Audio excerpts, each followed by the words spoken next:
Comic books की दुनिया में ना अच्छाई और बुराई के बीच की लाइन अक्सर धुंधली सी हो जाती है।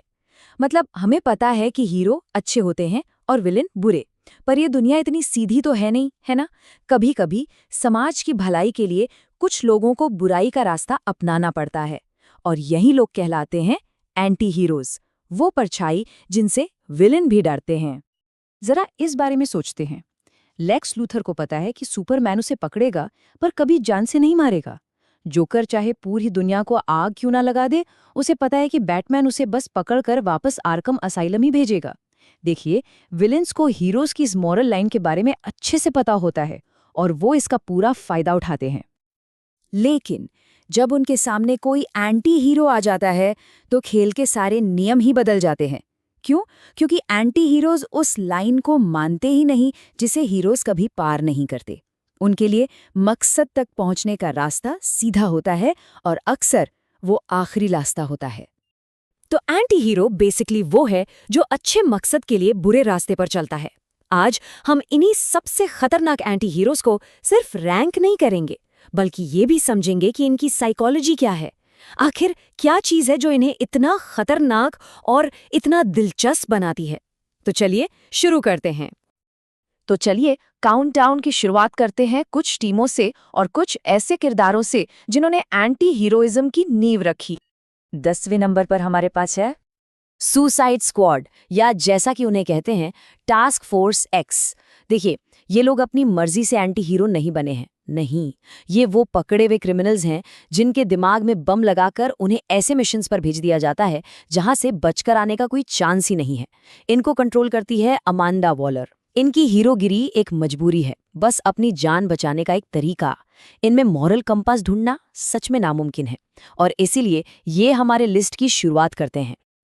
ठीक है, अब आते हैं 9वें नंबर पर, द थंडरबोल्ट्स। हाँ, ये भी एक टीम है, पर सुसाइड स्क्वाड से बिल्कुल अलग। यहाँ मजबूरी नहीं है, यहाँ है प्रायश्चित।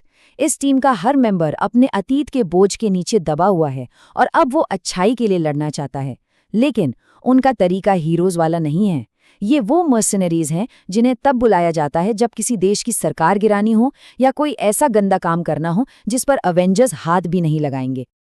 8वें नंबर पर एक ऐसा किरदार है जिसकी सोच और काम दोनों ही प्लैनेटरी स्केल पर हैं। सोचिए जरा, अगर अपने यूनिवर्स को बचाने का मौका मिले तो क्या ये कीमत चुकाई जा सकती है? मतलब एक पूरी की पूरी दुनिया की तबाही सिर्फ अपनी दुनिया को बचाने के लिए? यही वो सवाल है जो इस किरदार को एक खतरनाक एंटी हीरो बनाता है। हम बात कर रहे हैं अटलांटिस के राजा नेमोर की। नेमोर एक अर्थ सुप्रीमेसिस्ट है। वो इस धरती को बचाने के लिए किसी भी हद तक जा सकता है। 2015 की सीक्रेट वॉर्स कॉमिक में जब उसके यूनिवर्स पर खतरा आया तो उसने बिना एक पल सोचे एक दूसरे ऑल्टरनेट अर्थ को और उस पर रहने वाले अरबों लोगों को खत्म कर दिया। ये वो फैसला है जो कोई हीरो कभी नहीं ले सकता।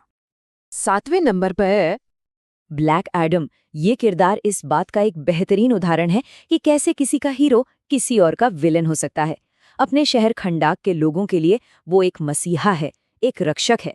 लेकिन जो कोई भी खंडाक को आंख उठाकर देखता है, उसके लिए ब्लैक एडम क्रूरता की सारी हदें पार कर देता है। उसके न्याय का तरीका बहुत पुराना और बहुत हिंसक है, और यही वजह है कि वो हमेशा जस्टिस लीग जैसे हीरोज से टकराता रहता है। और इस सेक्शन के आखिरी पायदान पर एक ऐसी अलौकिक शक्ति है जो किसी इंसान के बस में है ही नहीं। Ghost Rider, the Spirit of Vengeance. देखिए, ये कोई इंसान नहीं है बल्कि बदला लेने वाली एक कॉस्मिक शक्ति है। जो बात घोस्ट राइडर को एक खतरनाक एंटी हीरो बनाती है वो है उसका अनफॉरगिविंग नेचर। मतलब उसकी डिक्शनरी में माफी जैसा कोई शब्द है ही नहीं, वो सिर्फ सजा देता है। और अगर किसी ने बहुत बड़े गुनाह किए हैं तो घोस्ट राइडर का पेनेंस स्टेयर उसकी आत्मा को ठीक उसी दर्द से जलाकर राख कर देता है जो उसने दूसरों को दिया है। तो अब हम टॉप टियर में एंटर कर रहे हैं। ये वो किरदार हैं जिनके लिए एंटी हीरोइज्म सिर्फ एक तरीका नहीं बल्कि उनकी पहचान है। 5वें नंबर पर है एक ऐसी जोड़ी जिनकी केमिस्ट्री जितनी अच्छी है उतनी ही खतरनाक भी। पीस मेकर और विजिलेंट। पीस मेकर शांति के लिए इतना जुनूनी है कि उसके रास्ते में आने वाले किसी भी इंसान को मार सकता है, चाहे वो अपराधी हो या मासूम। वहीं दूसरी तरफ है विजिलेंट, जो छोटे से छोटे क्राइम जैसे दीवार पर लिखने वालों को भी बेरहमी से मार डालता है और उसे इसमें मजा आता है। पर कमाल की बात तो ये है कि उसका मॉरल कोड इतना स्ट्रांग है कि वो गलत धंधे के पैसों को हाथ तक नहीं लगाता।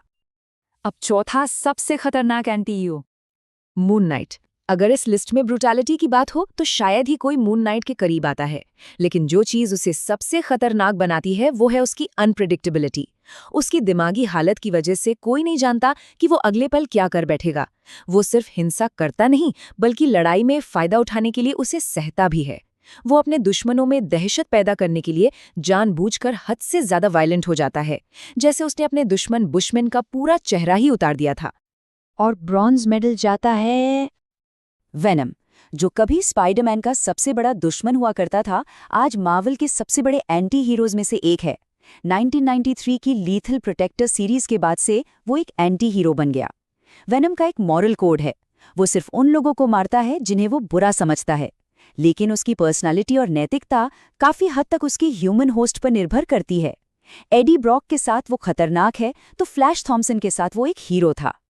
रनर अप, ये किरदार एंटी हीरो की टेक्स्ट बुक परिभाषा है। The Punisher. फ्रैंक कासल की दुनिया में कोई ग्रे एरिया नहीं है, कुछ भी बीच का नहीं है। उसकी फिलॉसफी बहुत बहुत सीधी है। अपराधी कभी नहीं सुधर सकते और समाज को उनसे बचाने का सिर्फ एक ही तरीका है, उन्हें हमेशा के लिए खत्म कर देना। उसके लिए ये कोई बदला नहीं है, ये एक मिशन है। और इस बात का पनिशर को कभी कोई पछतावा नहीं होता। उसे अपने किए पर इतना यकीन है कि उस पर घोस्ट राइडर का पेन एंड स्टेयर तक काम नहीं करता। क्यों? क्योंकि उसके मन में वो कोई गुनाह नहीं कर रहा, वो तो इंसाफ कर रहा है। और यही वजह है कि बाकी सुपर हीरोज उसे एक मॉन्स्टर समझते हैं। और अब उस एक एंटी हीरो के लिए जो सबसे खतरनाक, सबसे अप्रत्याशित और सबसे केओटिक है, नंबर 1 पर है। वो बाकी हीरोज के मुकाबले कहीं ज्यादा, बहुत ज्यादा वायलेंट है। नो किल रूल जैसी बातों का उसकी दुनिया में कोई मतलब ही नहीं है। और सबसे खतरनाक बात, वो पूरी तरह से अनप्रिडिक्टेबल है। कोई नहीं जानता कि वो अगले पल क्या करने वाला है। डेडपूल, इस लिस्ट का सबसे ज्यादा केओटिक एंटी हीरो। उसका हीलिंग फैक्टर उसे किसी भी लड़ाई में बिल्कुल निडर बना देता है, लेकिन जो चीज उसे नंबर 1 बनाती है वो है उसका दिमाग। वो जानता है कि वो एक कॉमिक बुक कैरेक्टर है। वो चौथी दीवार तोड़ता है और इस वजह से उस पर दुनिया के कोई नियम लागू नहीं होते। वो इतना अनप्रिडिक्टेबल है कि चार्ल्स जेवियर जैसे पावरफुल टेलीपैथ भी उसका दिमाग नहीं पढ़ सकते। तो ये है हमारे टॉप 3। द पनिशर, जो बुराई को जड़ से खत्म करने में यकीन रखता है। वेनम, जो निर्दोषों का घातक रक्षक है। और डेडपूल, जो चलती फिरती अराजकता का दूसरा नाम है। तीनों खतरनाक हैं, पर अपने अपने तरीके से। तो ये थी हमारी टॉप 10 एंटी हीरोज की लिस्ट। अब सवाल ये उठता है कि इनमें से किसके तरीके भले ही क्रूर हों पर सबसे ज्यादा जायज लगते हैं, और कौन उस लाइन को पार करके एंटी हीरो से विलेन बन जाता है। ये एक ऐसा सवाल है जिस पर सोचना बनता है।